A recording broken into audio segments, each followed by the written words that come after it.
l'ambassade des États-Unis à Paris a un programme,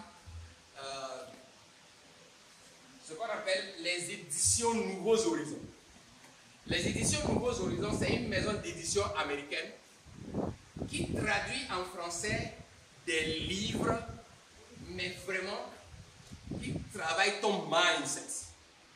Je le dis parce qu'en tant que chrétien, le socle dont nous avons besoin, c'est la Bible.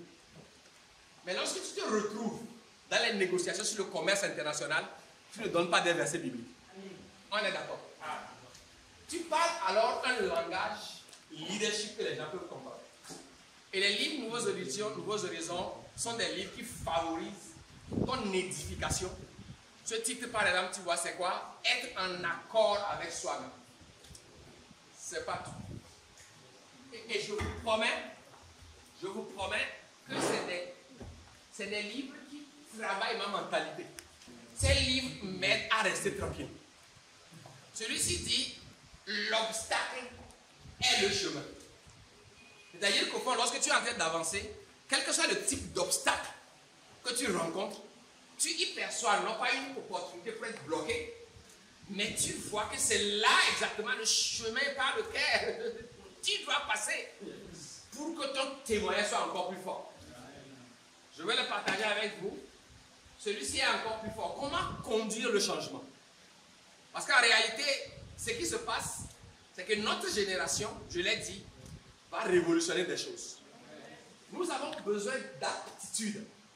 Nous avons besoin de qualité pour que pendant que nous sommes en train de conduire le chemin, les gens ne soient pas choqués. Dieu m'a fait la grâce de pouvoir annoncer à quelqu'un qui vient d'échouer à la licence que ça c'est une très bonne nouvelle pour lui. C'est-à-dire que pendant que la personne est en train de pleurer, si la personne a la chance de croiser mon chemin, je lui annonce que le fait qu'il a réussi à ne pas avoir sa licence, c'est une bonne chose. Je lui dis félicitations. Félicitations, tu n'as pas la licence. Tu vois, c'est un type de langage qui te permet d'amener les gens à constater que le changement peut arriver, mais il y a des obstacles qu'ils peuvent rencontrer sur le chemin. Celui-ci est encore plus fort.